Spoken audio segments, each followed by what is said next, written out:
Anomalias dentárias adquiridas. Nós somos do 4º período de odontologia. O nosso grupo é composto por Esaú Gomes, Guilherme dos Anjos, Jorgiele Santos, Pablo Alan. A nossa professora é a Caroline Cristine Santa Rosa. Nós vamos falar sobre algumas lesões que acometem a superfície dentária. A primeira é a atrição.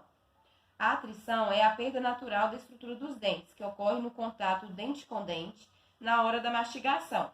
Ocorre principalmente na região oclusal dos dentes e pode chegar até a perda total da estrutura dos dentes. Características radiográficas da atrição.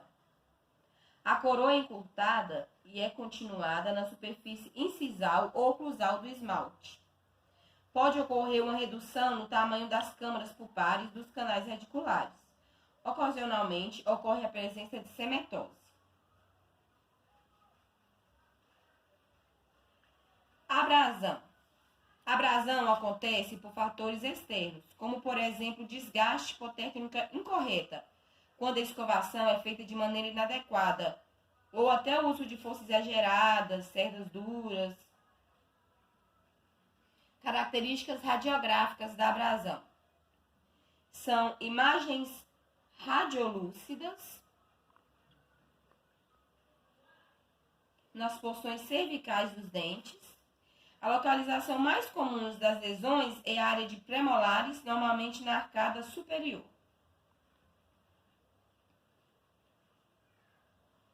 Erosão. A erosão é o resultado de uma ação química que não envolve atividade bacteriana. Ocorre quando há perda da estrutura dental em consequência de uma ação química. Geralmente acometem somente o esmalte dental. Pessoas que consomem grandes quantidades de refrigerante, frutas cítricas, que têm apetite excessivo, podem também ser afetadas pela erosão. Características radiográficas da erosão.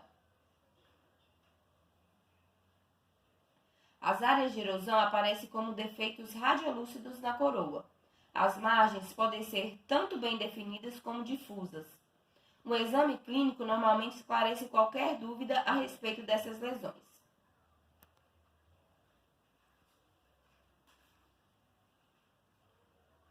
Reabsorção interna. Constitui situações clínicas raras nos dentes permanentes. São caracterizadas por um alongamento no espaço pulpar. Características radiográficas da reabsorção interna. As radiografias podem revelar lesões iniciais assintomáticas. As lesões são radiolúcidas e têm como formato redondo, oval ou alongado dentro da raiz da coroa. Reabsorção externa é a mais comum e é frequentemente confundida com a interna.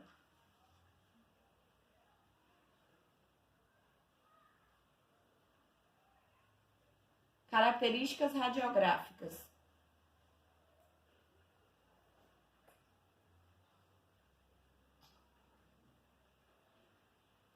Os odontoclastos reabsorvem a superfície mais externa do dente. A superfície radicular é mais comumente envolvida, mas a coroa de um dente não rompido também pode ser afetada. A reabsorção pode envolver o cemento e a dentina. E, em alguns casos, gradativamente se estender até a polpa.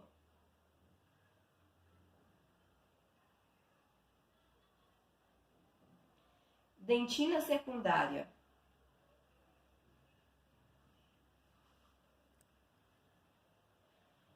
A dentina secundária é aquela depositada na câmara pulpar após a completa formação da dentina primária. É um processo normal do envelhecimento e resulta de alguns estímulos, como mastigação ou trauma de baixa intensidade.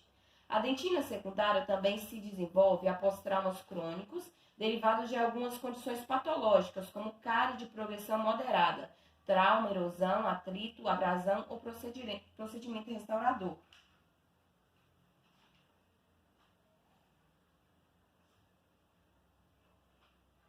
Características radiográficas da dentina secundária. Radiograficamente, a dentina secundária não é distinguível da dentina primária. Ela é vista na imagem radiográfica como uma redução no tamanho da câmara pulpar e dos canais radiculares. Quando a formação de dentina secundária ocorre como consequência do envelhecimento normal, o resultado é uma redução regeneralizada dos tamanhos da câmara e dos canais pulpares. Frequentemente, permanece apenas uma câmara pequena e canais finos. Quando estímulos mais específicos iniciam a formação de dentina secundária, a primeira região a receber essa produção de nova dentina é aquela adjacente à fonte de estímulos. Nódulos pulpares.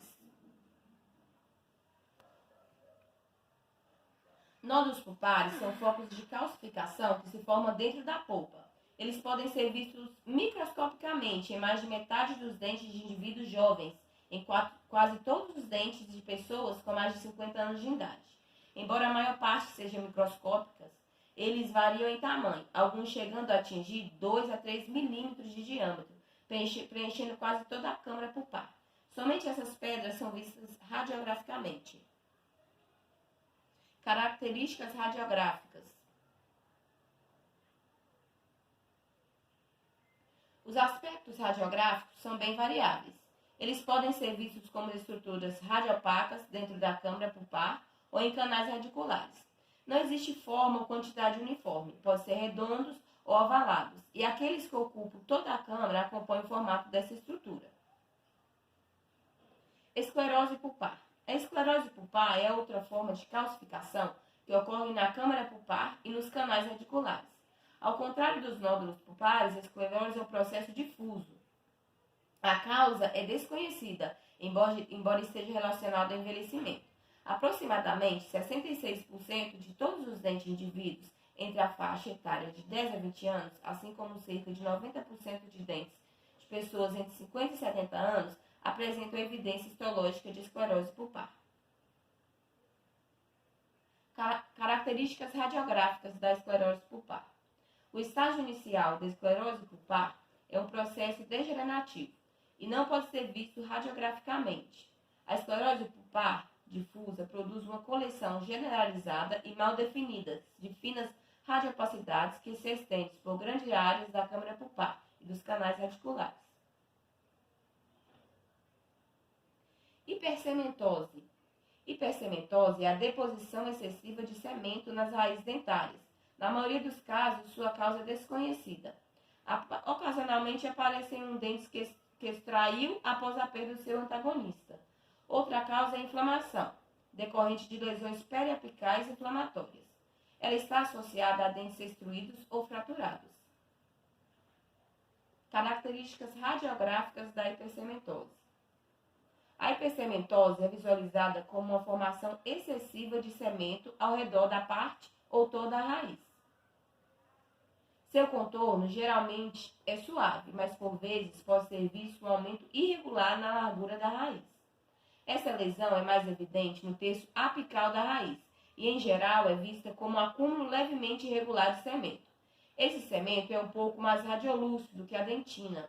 A lesão é circundada pela lâmina dura e pelo espaço do ligamento periodontal. No caso da doença Pargett, a hipercementose geralmente é muito pronunciada e de contorno irregular. Conclusão. De acordo com esse trabalho realizado, concluímos que as radiografias são exames complementares juntamente com o exame clínico. É de suma importância que o cirurgião dentista tenha total conhecimento dessas técnicas para poder avaliar e diagnosticar um paciente de acordo com a classe que ele se encontra. Essas alterações são apontadas nas radiografias como no tamanho, forma, na posição e no trauma excessivo. Concluímos que o cirurgião dentista tem um papel fundamental nesse processo de tratamento desses pacientes, para promover uma qualidade de vida melhor aos pacientes.